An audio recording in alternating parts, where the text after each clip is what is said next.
Hello and welcome to 60 Minutes or Less, a podcast from Birthday Cake for Breakfast. I'm Andy Hughes and for episode 32 we're pushing the format to its very limits as we race through the intro with our guest, the brilliant Joshua Idehen, who had so much to say. Based in Sweden, the British-born Nigerian Idehen is a poet and musician of some renown, having collaborated with a number of artists over the years and contributing poems to Mercury-nominated albums from the likes of Sons of Kemet and The Comet is Coming. You may have even heard him on that Metronomy record last year. More recently, Idehen has been putting out his own material, along with partner in crime Ludvig Parment, and we were particularly enamoured with the lovely 2023 single Best Kind of Lost. In September 2024, Idehen practically blew up with the release of the insane single Mum Does the Washing, what I'm affectionately calling a modern-day internet-pilled Sunscreen. We caught up with Joshua earlier this year over Zoom to talk about the Mammoth single and so much more. It's a real treat this, so stay listening to the very end because it gets a little spicy. If you like the episode, let us know. Follow us on your favourite streaming platform, follow Birthday Cake for Breakfast on all the socials, print this off, tell your friends, blah blah blah blah blah, etc. Okay, on to Joshua Idehen. Enjoy. Hey, hello, hi, hey, here we go. How you Face. doing? You okay? I am good. I'm good. Sorry for the delay. Thank you for waiting. I did a session and they offered to give me an Uber, and I forgot that I was in the UK. And so got in the Uber and it took an hour, 30 minutes longer than it would have taken if I took the train. But here now, I'm here now. You poets, man. You poets. Yeah, time it doesn't really exist. Time isn't a thing. It's a construct. Time only exists when I make the spaces between the verses. I create time between words. Let's just fill with Namaste. hand, hand signals and hand movements. Hand signals and hand movements. Yeah, let's let's knock off every cliche we can. How are you? I'm all right. Yeah, I'm literally about to crack open a tin. Sorry for the audio. Yeah, it's Um, fine. It's yeah. fine. So you're normally based in Sweden, but Stockholm. I am. Stockholm, yeah. You've today encountered London cabs again and Ubers. It was just London Ubers, really. Yeah. Like, I can't remember the last time I've been in an actual London cab. God, who knows? It's probably been a decade or so. Yeah. Mostly outside London. Outside London, I think cabs, I still take them, but inside London, nope, not a proper cabbie. The traffic here is like, I just regularly take tubes everywhere. I don't take buses because I just know that like the congestion in the city is just something to behold. And yeah, someone was like, "Hey, do you want to take an Uber?" And my silly brain went, "Of course, yeah. Nothing bad could happen there. Something bad happened." How do you find that life and that world of coming back to London between going back to Stockholm? It's always a stress bomb. It's always a point of stress. It's always a a very quick and dirty reminder in more than one sense of the word of what I have left. Stockholm, Sweden is just cleaner, and I think just nicer living. And I think you are convinced, as I am, for a long time, I believed that London was the best place in Europe, that overall. And that is true to an extent. I think there's so much about London that you can't find anywhere else. Just the breadth of what is available, the multiculturalism, the food, the snacks. Like London's got snacks, the culture. So have I said that already? Yeah, culture, the music and everything. It just can't be beat. Like it not only has a lot, it also has it in such a flavor that it's very difficult to replicate elsewhere. However, other places tend to do one or two things so much better that once you realize you don't want to go clubbing every night, or you don't need there to be several different nightclubs on one street, and you only need like one jazz venue, and you actually want to live good and have a quiet evening and see stars at night, then yeah, the other places are better. And rah, I'm in Stockholm now, so yeah. We might have a fascist government in Stockholm, but we don't have a Nigel Farage, which I'm sorry, that is just a win. That is just a win you can carry anywhere. Is it that way over there in Stockholm as well? Is it politically? Yeah, I mean it's a bit better. Obviously, they have a like it's not a two-party system or even a three-party system. There's multiple parties, and the fascists got the highest number. However, they did need everybody else to form government, and it kind of looks like they agreed to form government with the fascists, but only if the fascists did not have actual power. And I think it's kind of worked out. Well, I don't know. I'm not an expert in it, but what I am an expert is how many Nigel Farages do you have? And Sweden has zero Nigel Farages, so Sweden is just better. Anything above zero, not very good. Anything above zero, then suddenly the quality of life is diminished. And the UK has one, right? And Sweden has zero, so Sweden's better. I don't make the rules. But like in terms of today, we've had that Uber scenario. Sorry if you can hear my dog in the background. We've Yeah, had that yeah. Uber scenario, but you were doing a session, obviously. Your 2025 seems to have got off swimmingly anyway with a Made of Ale session for Six Music. It seems to be going pretty swimmingly so far in your camp. Yes, yes. I mean, it's been really insane and a bit surreal, only because for me, I'm not doing anything different. It's not like I'm coming into this project and I had like a brand new idea of how I was going to present myself. It's still kind of the same me. It's still the same poetry that some of the poems like Mom Does the Washing was 5 years old when we decided to turn it into a song. It's still the same stuff I've learned from all the performance tricks I got from like, what's it called? My other bands, Benin City. So to be in a point where it's not even just that people like it because that I kind of I had a mental understanding for that, like, oh, okay, cool, but people like it, great, I get it, but the rate and the speed and the level is it's surreal. It's quite surreal. It's like there are things that we're doing that's happening with us that I thought would happen like 3 to 5 years from now. I thought like, okay, we'll just keep building steadily and then we'll have a couple of, London will be a good place. We'll never really sell out or we'll sell out on the day. And then, other places will do like kind of like maybe 75 in Brighton, maybe 100 in Bristol and whatever. And now we've got like a completely sold out tour. And all of this it's not even like it happened over the course of a year. This has just been 4 months. In the last 4 months, since the what's it called, Mom Does the Washing comes out, it's just been so exponential. And I'm well aware of how lucky I am, especially in this day and age, to have people kind of really like what I'm doing to that extent. And I know, as much as there's a part of my brain that thinks it's deserving, I am aware that like it really isn't. There's a huge amount of luck and there's a huge, I should recognize the blessing that it is, and I really appreciate it. And I guess a part of me is just kind of like, don't let it get to your head and just take it as it comes. You've touched on it a little bit, but that level of critical acclaim and praise, you've said elsewhere that, it is kind of relatively new, particularly from a solo perspective.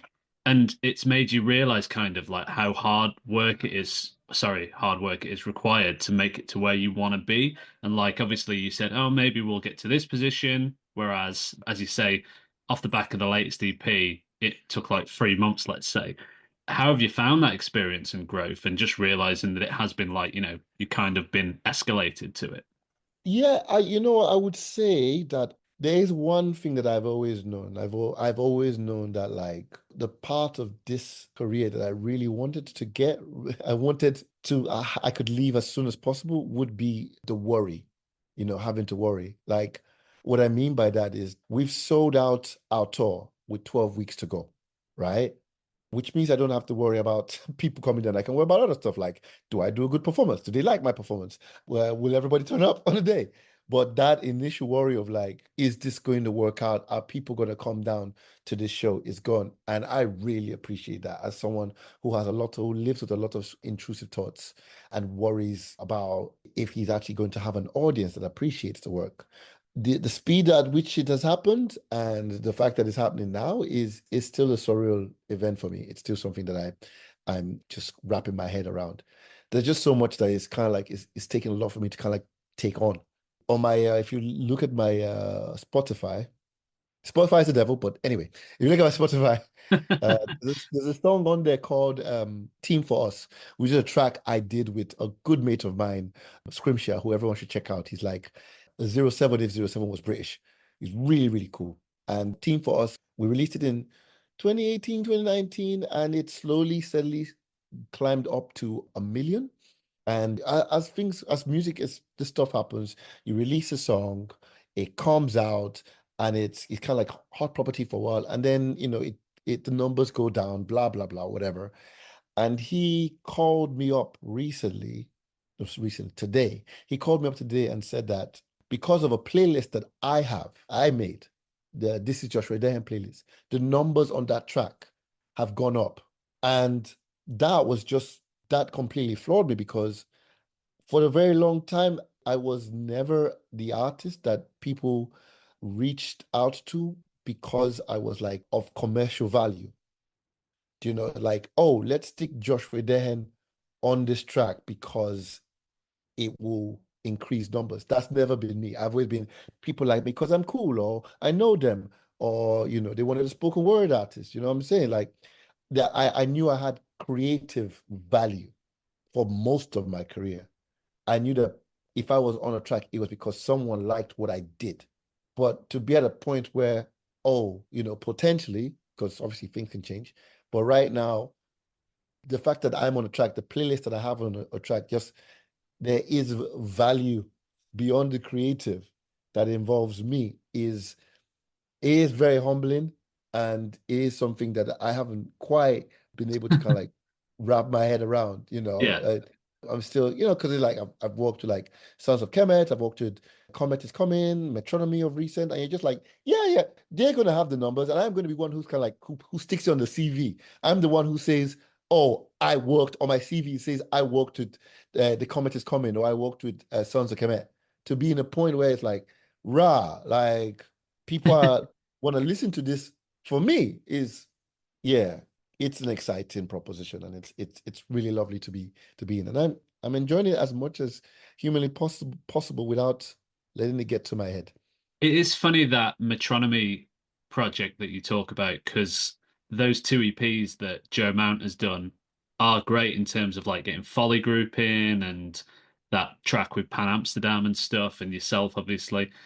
But yeah, Mm. I can see it being a strange prospect that now you are the guy rather than, as you say, someone just because you're someone they know or you are a cool guy, like you say, that, is someone that they want to work with.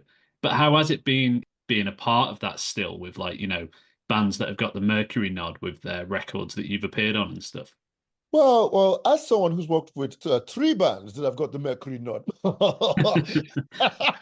that's the kind. See, it's kind of CV bragging that I can do because I haven't got it yet, so I have to talk about the people who have. It's been an exercise in luck. I think no, luck is the wrong word. I think what I should say is like it is an exercise in turning up. Like always, just half the battle is kind of showing your face and being present in the space because like. Comet is coming and Sons of Kemet. That's purely because I'm mates with Shabaka. And I'm mates with Shabaka because years ago, we both randomly turned up at a poetry cafe and he played saxophone when he did his poetry. So I walked up to him. I was like, you're tall, you're black, you do poetry. I like the saxophone. We should be friends. And we were. And we were friends. We did several projects together. I would book his bands, he would book my bands. We would, we did lots of stuff together. And then eventually, when he did Comet is Coming, when he did Comet is Coming, he came up to me and said, hey, do you want to work on this? He probably knew the poet, but he knew me, he knew my work. We had done a lot of stuff together. And just because I was kind of present and I was there, I ended up featuring on the Comet is Coming. And then from that, Sons of Kemet. Metronomy, that was a long, long, long game. Like, I was a huge fan after his first two albums. Yeah. And I remember I saw him at a gig. I said to him, like, after the gig, I'd got his gig is the only gig I've ever done. Or what's it called? A crowd surfing. And I went up to the gig and I said to him, shook his hand and I said, if you ever need a poet, please, I'm your guy.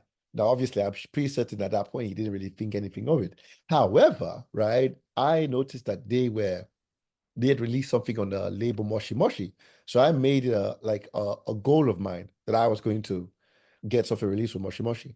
And just through kind of like random chance, I managed to meet Stephen Bass, who's one of the label bosses in Moshi Moshi, and that was great. And then when we signed my other band with Moshi, every chance I got, I was like, can I work with Metronomy? Can I work with Metronomy? Can I do a track with Metronomy? Can we support Metronomy? You know you want to get with Metronomy. When is Metronomy performing? Can I turn up? And I would turn up to every one of their gigs, and I would speak to Steven, and I'd be like, yeah, this is great, but I want to do a gig with Metronomy. And then when I finally started doing this project, he came up to me and said, hey, would you like to do a track with Metronomy? And I'm like, bam, bam. Have you not been listening? Yes. And when he sent me the demos, I think he sent me about 15 demos, and I wrote in every single one. And I mean, because obviously I'm a huge fan of Joe Mount and Metronomy as a whole. And that was just a great chance. But I think I was there. I was present. I showed up. And I think I just reached a point where I was finally doing a project that had credence, and I knew enough of the right people, and I let them know in no uncertain terms that I wasn't going to leave them alone. So they went, you know what? let's let's just give it to him. Let's just give it to him. And yeah, that I think that's been it for me. Show up. Two questions off the back of that as well. Number one, what was the Metronomy song that you crowd surfed to? And number two, are there any other long games where you've put your face in there and said, "I'm your man if you want me to appear on your record or whatever"? Is there anyone out there that is still lingering? Oh God, there's a list, fam. There's a list. There's a list. James Blake. I want to do an album. Niall Gondrick. I think it's Niall Gondrick. Yeah. Niall Gondrick or Johnny Greenwood. Either one. I want to do an album with them. But probably Gondrick just because he's such an amazing producer. I was really close to basically petitioning Bjork. Like you don't understand. That's a whole nother story. I was this close. Like if I had said the words, things would have happened. Colin Stetson, because he's just a saxophonist par excellence, just the most amazing person. Nicholas Bittrell, who did the soundtrack for If Bill Street Could Talk. Like, oh Yeah. my God, we could make the most amazing album. And which song? Sorry, I just need to I'm confusing it with something else, and I don't want to do that. It's off the first album. They've got so many albums out. Can we just so much music, so much music, so much music. That one, it's Black Eye Burnt Thumb. Right. Okay. Yeah. Yeah. Bum, bum, bum, bum, bum, bum. And it was back in the time when they had like lights on their chest, and they used was a three MacBooks and lights on your chest. And every now and then someone would bring out like a weird toy instrument, like a weird toy saxophone. That was a shit. That was like fuck me, man. That was such a good. I remember there was. I'm a bit ashamed about this, right? Because I was so hyped at the time, and I think we're just beginning to come out of the whole lad phase, that kind of a lad Bible FHM loaded magazine kind of phase where it was all just banter and everybody was being a bit edgy. And I didn't mean malice by this, but I kind of looking back, I can kind of see how this could have gone wrong, but it didn't. I just kept on doing crowd surfing. And I came down, and this girl came to me and she said, oh, I'd love to do that. And I was like, do it. You have to do it. And she was like, no, no, I can't. If I do it, people will touch me up. And I was like, so? And then she went up and did it. And at the time, I was like, yeah, I confess to do it. And now looking back, I'm like, yeah, that wasn't that. I don't feel very good being in that role. But yeah, it was a good show. It was an amazing show. I absolutely loved it. And afterwards, I demanded, requested, suggested that he put me, he put me on his record. Yeah. And obviously it worked out. You need to crowd surf more, I think. I think, there's a lot more stuff I need to do. I think I definitely need to be the most ambitious and forward. I think especially at this point of my career, like before, I think for a long time I used to tell myself like, don't do it because they don't know you. So, there's no reason why they would want to, it's like me approaching Colin Stetson and being like, hey, come on, well, I want to work with you. I'm a poet. It's like, but why would he want to? Whereas now I'm like, his mom does the washing. I've done shit. Yeah. Let's do something together. So, it's not like that's been the kind of the deciding factor. A lot of times the people who, when I was kind of boisterous like that, the people who did come and take me up on my offer. They always did it because they liked what I did. It's just for, at least for my sakes now, I kind of feel like I have something of value beyond sort of the creative. I have something that I can be like, because people can be like, I like him, but is this kind of like is this the right thing to do right now? Does this work for my brand? Blah blah blah. I mean, I found the same with myself when before I would work with everyone, but now, especially now because I have a manager and I have another person who works with me, Ludvig Parment, who makes the music. We with every collaboration that we do, we have to be strategic. We have to kind of think like, is this work we need to do right now? Whereas before, I just worked with everyone. Sometimes with people where I was just kind of like, yeah, I'm not sure if I like it. Maybe I'll see how I feel. I'll write something. Now it's either I really, really love it or I like it. I think it's good. And then we have a discussion and see if like, is this the right thing to do right now? Do you think And then creatively that's a better place to be in rather than say, I'll do a guest spot? Now you can actually consider it and get creatively involved with people and discuss it that way. yeah, I think it's great because like now if you go to my This Is Joshua Dehen on Spotify playlist, right? And you listen to it's as scattered as I am because I've worked with a lot of everyone. I've worked with so many different people across different genres. And for a while that really served me. That's been great. Well, it's got me where I am now.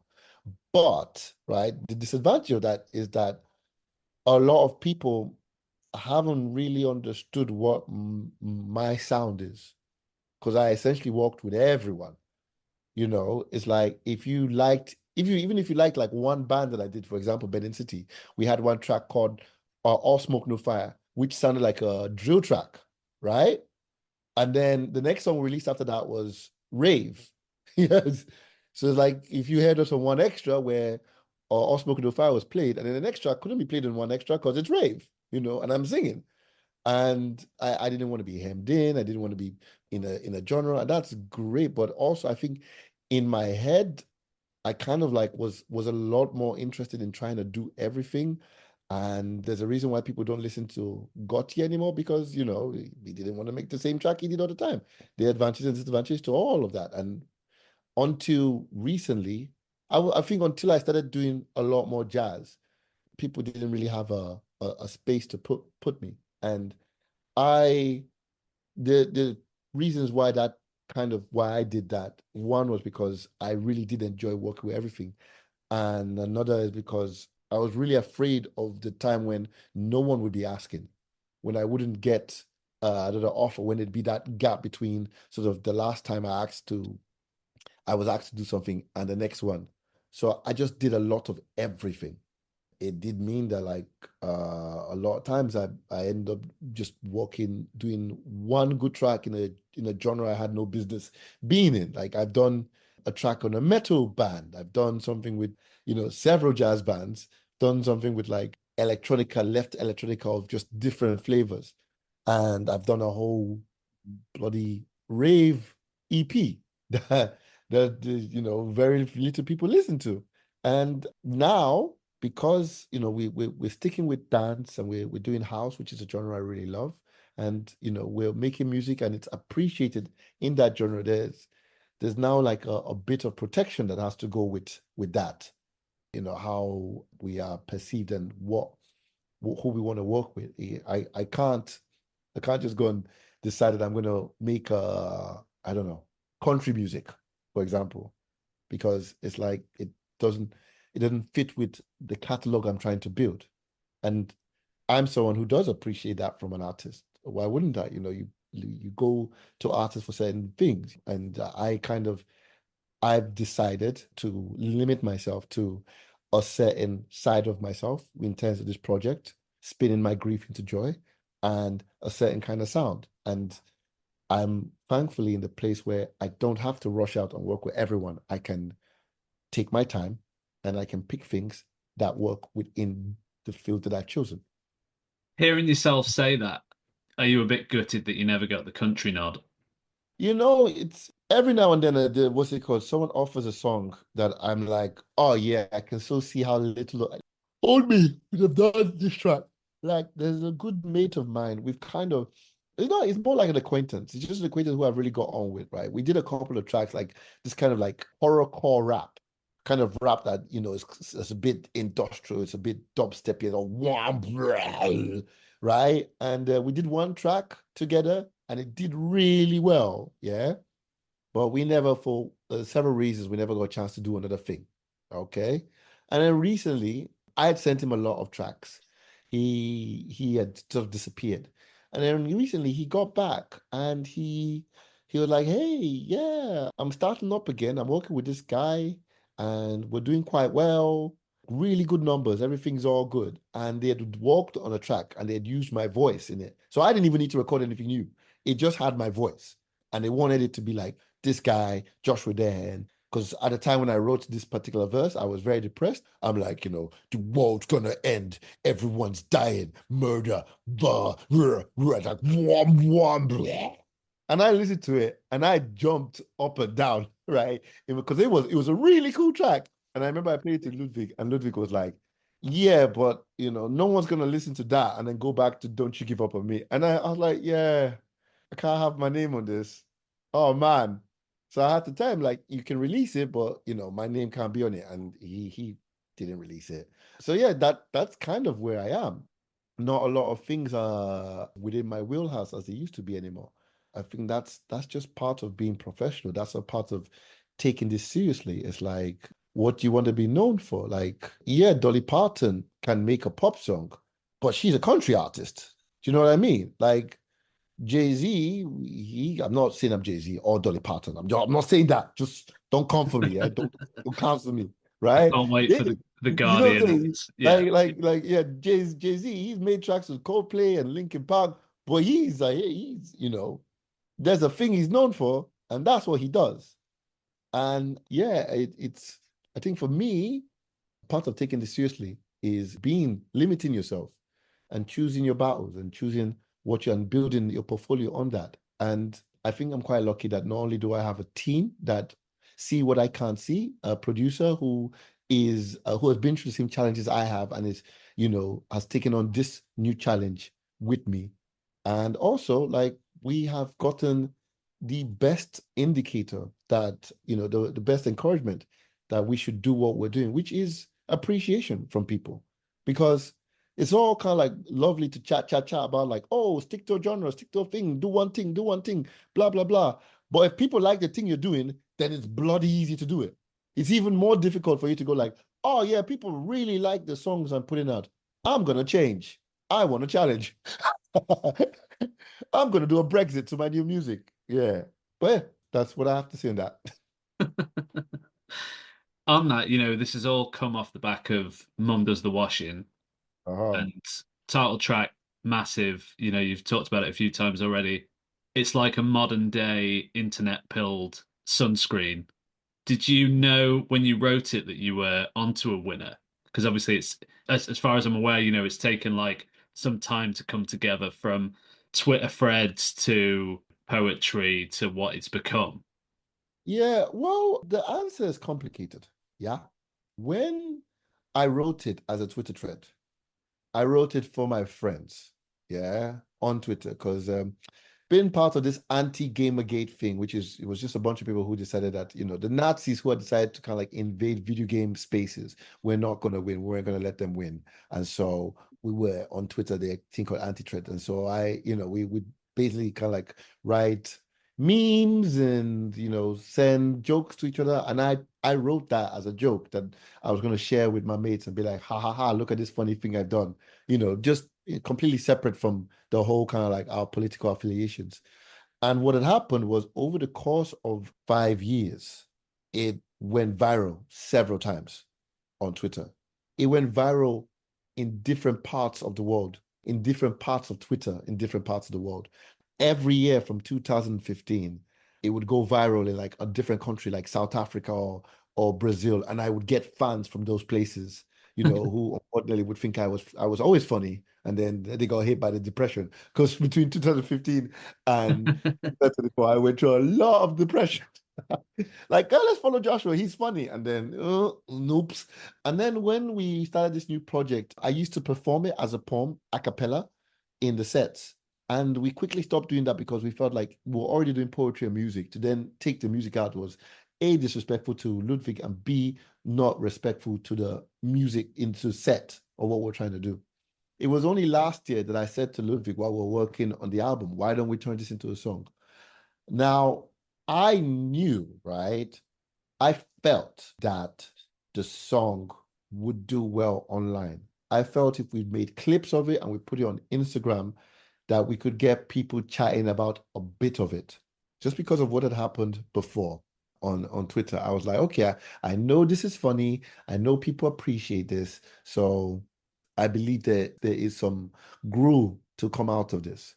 But what I did not know, what we could not have predicted was that people were going to like the song as a whole, or that radio would like the song. Even in our campaign that we put for the song was, in a way, it was a bit kind of like we were trying to engineer a virality. We're trying to kind of troll the internet into liking bits of the song. So what we did was like we made the video and then we made clips of it and we posted clips on Instagram, and we were gonna post the clips on Instagram and TikTok. Complete side note, on TikTok, because I posted a clip and I tried to get it promoted, I have been banned from promoting on TikTok for 10 years. The Just next time you see an ad with me on TikTok, I'm going to be, what's it called, 55. So yeah, we had planned for variety. We had no ambitions for radio at all.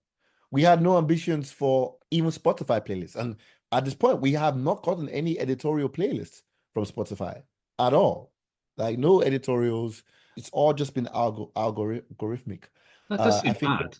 That does yeah, seem a mad, friend doesn't of it? Yes, I mean, at the beginning we kind of thought, okay, you know what, this is a bit controversial and blah blah blah blah blah. So let's not even account for it. Tina Edwards was the first person. She's a amazing jazz DJ and she's really into kind of like upcoming artists. So she was the first person who put it on her playlist. Yeah, we put some money on digital ads and that was going to be our campaign. That's what we're going to do. And then through that, through just the fact that it was being posted online and we had put some money behind it being advertised, through that, Jam Supernova saw it and she decided just from that, because I don't know if your viewers would know this, but it's very, very rare. I think there are very few BBC producers who play their own music. Sometimes it's like, I mean, they will pick music, but oftentimes the music plug will send it to their producer, and the producer will give it to the presenter, and then through that, the presenter will decide if they like. It's very rare that they find music of their own just because they listen to so much stuff. But somehow, randomly, she heard it. She heard a clip on Instagram and decided that she had to play it on her channel. And here's where it gets really mad. Here's where it gets wicked. Yeah. When we have done radio campaigns in the past, in fact, right up to the first radio campaign, which I did for my band Benicity Faithless, up till now, our radio campaigns have gone like this. We put the songs, we give it to the radio plugger, and he tries to pitch it around and get people to play. We get some pitches, we don't get some pitches. We get spot plays. Not much happens because that's it. Like it gets played on radio, and then that's it, right? And then we can calculate how many plays we got, and then we give ourselves a pat on the back. Sometimes to go higher, sometimes to go lower. It doesn't really. It's great for kind of like getting the notoriety and getting yourself known, and it builds a rapport with you and the radio presenter. But in terms of on the ground, there's not that much movement that happens. For me, there's never been that much movement that happens. It's just kind of like, oh, your song got played on radio. Great, cool. Maybe your friend, if they're up at midnight, they hear your track or whatever. But Jam Supernova played it, and this is the first time it's ever happened. People started searching for the song. She told me like that song was one of the most requested. People were like, "What the hell is this track?" I got like about 300 new followers on Instagram off the back of that one play. And to this day, every single time that song has been played on radio, I mean, every one time it's played. It's not been playlisted. So every one time it's been played, every time someone has played it, and the person who played the most was Hugh Stevens. He played about 5 times. Every time he played it, 300 new followers start, like just coming in. So did I know that it would do well? I knew it would do something. Did I know how well it would do? Like it would be the thing that kind of like, I mean, we did the BBC session, right? And off the back of that, we wouldn't, it's not like we were selling bad tickets. We were selling all right, steady clip. And we had projected that we would sell out by the end of January. We sold out after that session went on. Like people literally went, watch, I like it. Oh, he's performing, buy tickets all across Europe. We sold out every single show. So yeah, the level at which it had connected. And I think that's kind of quite mad because you've heard it. It's not the kind of song that is like, oh, you're gonna listen to it over and over again. What it is the kind of track that people are listening to and they are sharing it, right? They're sharing it over and over with all their mates. So like if you look at the Spotify numbers, it's kind of weird. It's still on like what 400,000 or something. But almost everyone who's listened to that song has then gone, I want to see it, So it's a very active virality, which I appreciate. I love everybody. Please keep sharing it. I'm happy to be here. I just, you know, it's the kind of thing that never happens to people like me, I thought. And I think it's quite ironic as well, because it's like this music we made for this project. We've made several versions of the type of tracks we want to make. Like we've got tracks that, because I always wanted to work with house music and I always want to work with choir. And we've done that, and it's verse, chorus, very conventional, right? And I listen to it and I think, well, if anyone's going to like any of our music, it's going to be this one, right? The poetry, it's a bit singy, it's a bit rappy, and then there's a big chorus. The house beat is kind of nice. Okay, this song, I can see it working.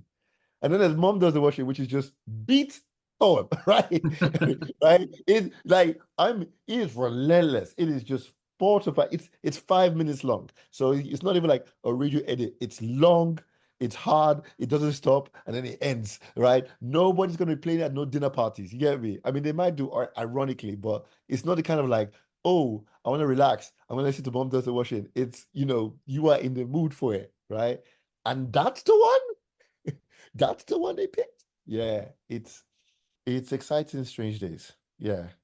That sounds as well like you saying that no one's gonna stick that on at a house party or what have you. It does sound like the sort of thing you would put on when you used to do like YouTube parties. Do you remember that? I think, I mean, we'll see where it lands. I'm of the belief that it's just going to keep on working for as long as we keep performing and there's a world in which we can share music like that in.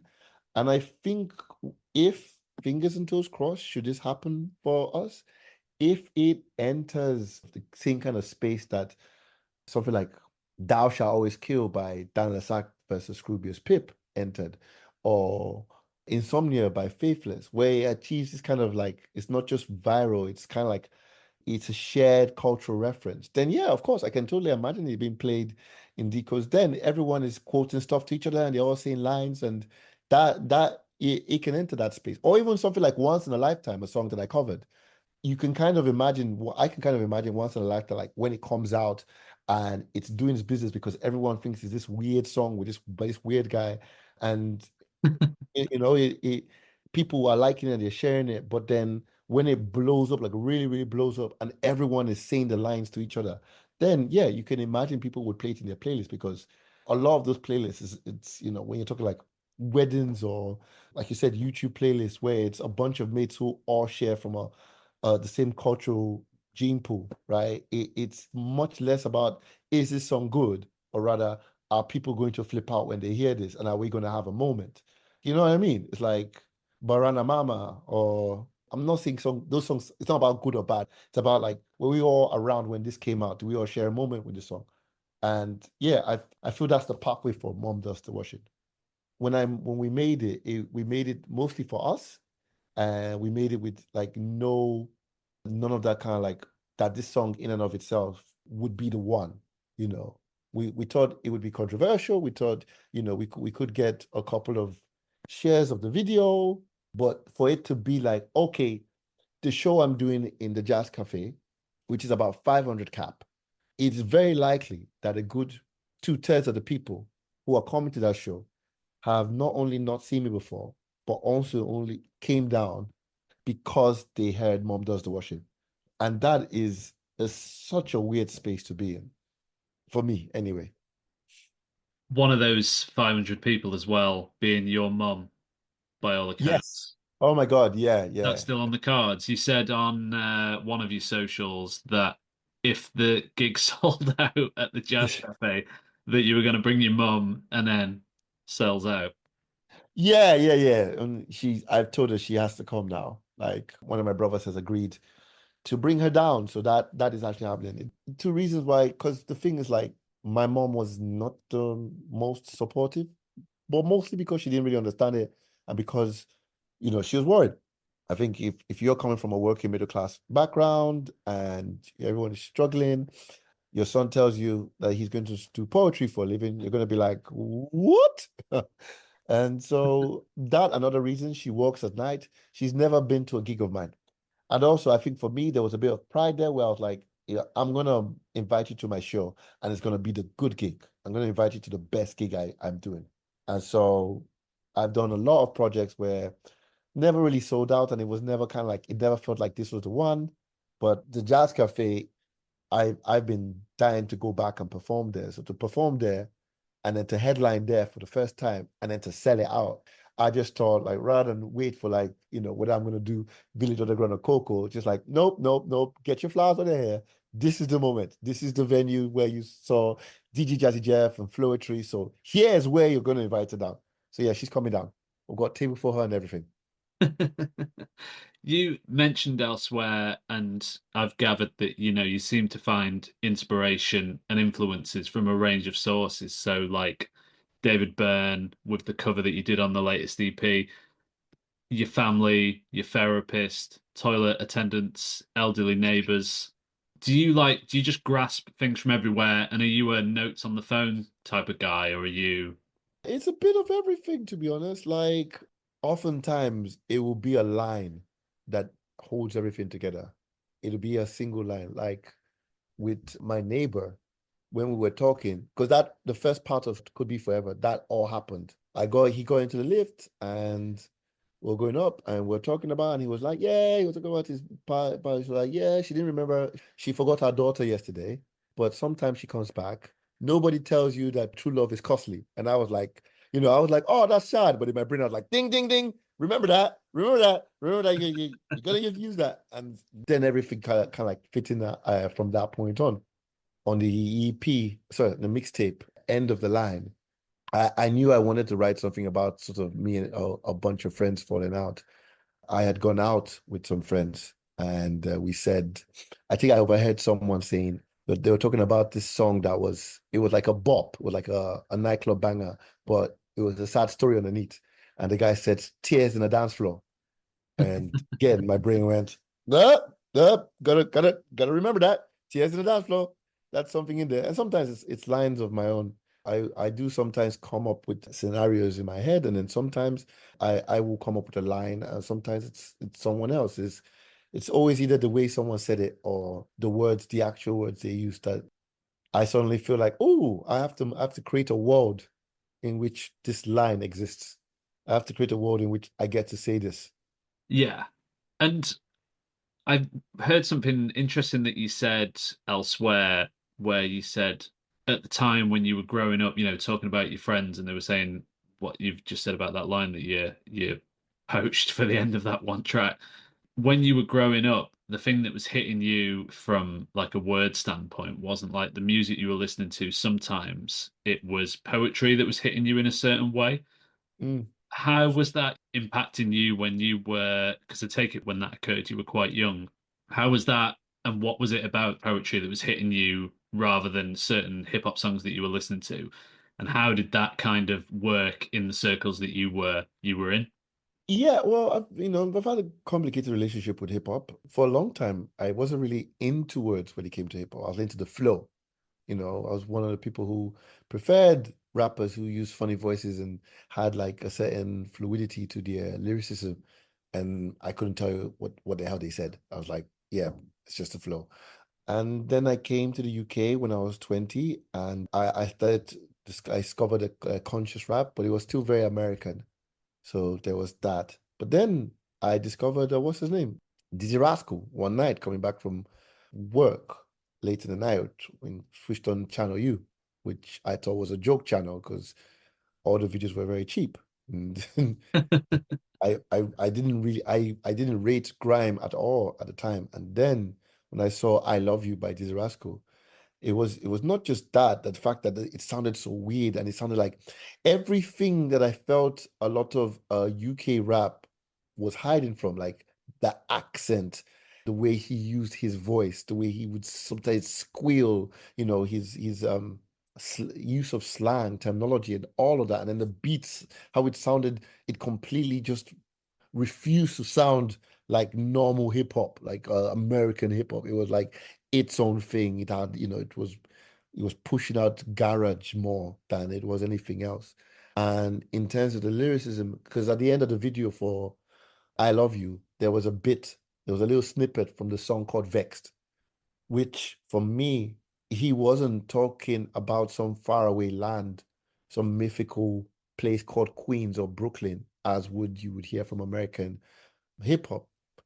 Nor was he talking about, we're using references that it's not like I didn't understand him. I accepted that I didn't understand him. I accepted, like, oh, I don't know I didn't know what escalate was, and fine, that's it. I just accepted as something that hip hop people say. My dude over here, this rascal, was talking about feeling like a failure in the mist, but he made it through the fog. He won't let you take the piss. And I understood it. I understood that feeling, I understood that angst. And for me, like, that was what ignited it. It spurred me on to write. After hearing Vexed, that night I wrote a very bad copy of Vexed. And yeah, I think from there, I kind of, through just going to university and studying creative writing, I found a lot of teachers who were very, very good at showing me what was great about poetry. And through that, I discovered a love for Shakespeare and W.B. Yeats. And all of that it just seemed a lot more relatable in a way. I think I was in the kind of space where someone telling me, like, I am poor, but I lay my dreams by your feet. Tread softly, for you tread on my dreams. I got all of that. I kind of understood it. I understood, and I was in the place to understand that. And it just felt like, for me at the time, it felt like poetry had a lot to say. That was what I wanted to say at the time. And I think partly because I had listened to one section of hip hop, and I felt that section of hip hop was not very accepting of who I saw myself and who I wanted to be at the time. Like, I gravitated towards poetry a lot more. It just offered a lot more of what I could talk about and how I felt I could be. And with poetry and being a poet, that conjures up certain imagery in people's heads. You said that you write poetry to make people dance. Do you think that, I'm not saying that, what you're doing is, completely different thing to, as you say, Shakespeare and Yeats and such, but like, as you say, you're making it work in like that house sense as well. Would you like consider yourself a lyric writer as well, or do you think there's more of like a definitive line between the two? And do you Mm, hope, as well, that maybe there's someone out there who's maybe in the same way can hear this and, get that vibe that you had? I I don't think of myself as anything really. I don't think of myself as a songwriter. I don't think of myself as a rapper. I mean, I used to, and it didn't serve me at all. I didn't care for it. I think I'm a writer. I don't think I'm a writer. I think of myself as a writer, and that's a lot more accurate. I think of myself as a writer. I think of myself as someone who uses the mediums before him to achieve what he sets out to achieve. And that changes depending on what I'm doing. I think it's interesting that Mom Does the Washing came out, was released, and took off at the same time when I released a book. It's my first book, which is a collection of all of the poems I had put on music over the last 10 years. It's called Songbook. And that book exists purely because publishers believed in me when I didn't. Because I told myself that I wasn't a poet, you know? I told myself I wasn't a poet and I wasn't the kind of poet who could work on the page. So therefore, no one want to hear this piece. And they were like, no, if only for Mom Does the Washing, just put them all on the page, right? And let's just have it. And so I did. And it did well. It did well for kind of like a first collection, and it's still doing well. It still sells copies and people still like it. We sell so much of it when we perform live. But at the time when I had this book, that again got into like the winter recommendation for the Poetry Society. So it's not just me just kind of like propping myself up. People whose job it is to read other poets like it or like it enough. But at the time, the reason why I hadn't done it for 14 years was because I had convinced myself I am not that kind of poet, when really that wasn't the case. So yeah, I don't, it doesn't serve me. It serves other people, it serves algorithms, it serves marketers, it serves audience members. Hell, it serves me as a reader, when I can put people in certain boxes so I know what I'm getting and know what to expect and stuff. But as a writer, no, like if I'm working on a page, I'm a poet. If I'm working on music, I am a lyricist. And but sometimes I could be a poet while I'm on the page, and that's what I'm doing. And when you're hearing Mom Does the Washing, I'm a poet. When you hear It Could Be Forever, whatever. And then the other tracks where people are like, no, he's rapping. And I'm like, oh, okay, if you feel so. So long as you are appreciating, it connects, appreciating, wrong word. If you connect with what I'm saying, then my job as an artist and a writer is secure. AI won't get me just yet. In terms of your job as a writer moving forward, the latest EP you said was a preview of what you've been writing for the next big project. Mum Does the Washing set you up to where you are at the minute, and as you know, we've touched on, it's a mad turn of events. But you've confirmed since that the debut album is written. So what can people expect going forward? I imagine this is the exact question that everyone's asking you at the end of an interview. But what is the what's on the horizon? Well, I mean, it's like striking while the iron is hot. We've got a couple of releases coming out over the next few weeks. Like I said, we have finished the principal recording of the album, and we're just kind of like in a mad dash to finish it, to just take advantage of this newfound love and attention that we've gotten. And we want to perform a lot more. We recently did a show in Stockholm where we performed with a 500-piece choir.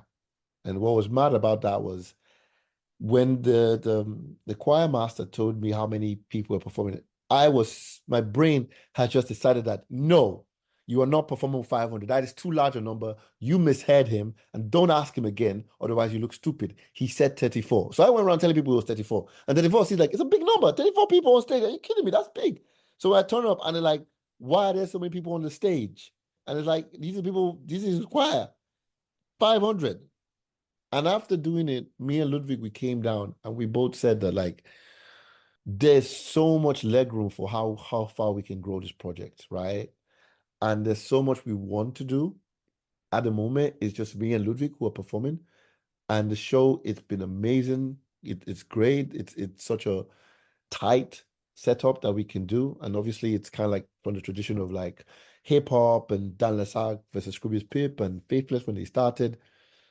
And for us, we love it like that. But also we have our eye on like as soon as this thing starts growing, when we start doing like it's great for doing the jazz cafe, but when we start doing bigger spaces, which hopefully we'll start doing, at that point we have to kind of start thinking, well, how do we up the ante on ourselves? How do we take people on this journey that we're growing? And I think that's where we're putting our energy in. We do want to kind of expand how far we can go with just the two of us. And one of the things we're doing is we had this weird situation where we use an MPC when we perform. It's this little box where the music comes out. And for whatever reason, it stopped working. And so we thought it was a hardware problem. But thankfully, we were in the position where we were making so much money that we could buy another one straight up. We'd never been in that position before. So we could buy. And so we bought another one. But then it turned out that the old one that we had, which we had written off, it still works. So one of the things that we are now planning to do for our next release, our next performances, probably end of the year, we only started trialing it, is we want to make it one long seamless set where there's no stops. Because we'll have two MPCs on stage, at no point will there be like a pause in the music. It won't be like, oh, I do a song and then we stop and then Joshua chats and then the next song. It'll be like, no, it's like a DJ set, except we can do mixes in, we can play with stands, we can really expand what we can do on stage, and it's still just the two of us. That makes it's a lot more challenging, it's a lot more exciting, it's a lot more work for Ludwig, but he wants to do it because he wants to do a lot more than just kind of like filters and whatnot. And I'm really excited for that. And that's, I guess, what we're going to be doing for the next year. Yes, the next year. That and getting rid of your Instagram account. Yeah. Oh God. I'll be really happy about that actually, because I'm doing this thing called Mailing List Mondays. I think it's a great idea. Steal it if you want. Mailing List Monday. The idea is on Mondays, I'm gonna say Mailing List Monday, a link to my mailing list, and just be like, add yourself. Come on, it makes sense. And we did it once, and we got 50 people to add themselves, which, considering before, when I've ever asked people to add themselves, it usually be like one or two to get 50. Well, I was like, rah, that's so exciting. And I'm going to do it every day. The goal for this year is like, I want to do to Instagram what I've done to Facebook, what I've done to Twitter, which is there's a page I'm gonna put a last post on, and I'm just gonna say, this is the last post. This place is a hellhole, but I'm not taking it down. It just exists there. So if someone wants to find me, they can find me. But it's zombified. I want to zombify all of my socials. And I'm at the point where I can do it, where I feel like people will come with me. So yeah, that's the mission. I implore everyone to do it. I'm moving from Spotify to Apple. They're not as bad. They just have what's the word I'm looking for?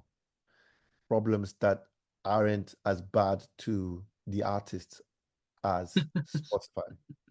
Like Spotify is just really, really shit at the moment, whereas I think Apple are less shit. And if I'm going to dine with the devil, also like Apple did not donate to Trump, so and also Joe Rogan isn't on Apple, so I think I've decided to lay my bed with Spotify and make a statement.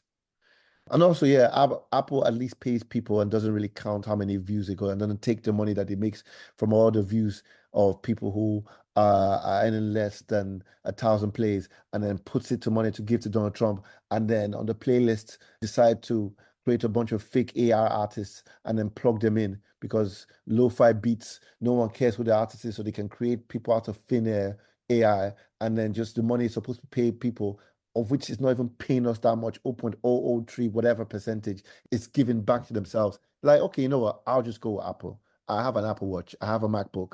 This is the hypocrisy I will live with. Fine. So yeah, I think in this day and age, you've got to go with the lesser of two evils, haven't you? you choose your poison. You choose your poison. You choose the devil you're going to lay with. And I will lay with this one. Yeah. That is great, though. Thank you, Joshua. I appreciate the time getting over as quick as you could in your Uber. And yeah, what a triumph the new record will be. Thanks very much. Thank you very, very much. Much appreciated. Cheers.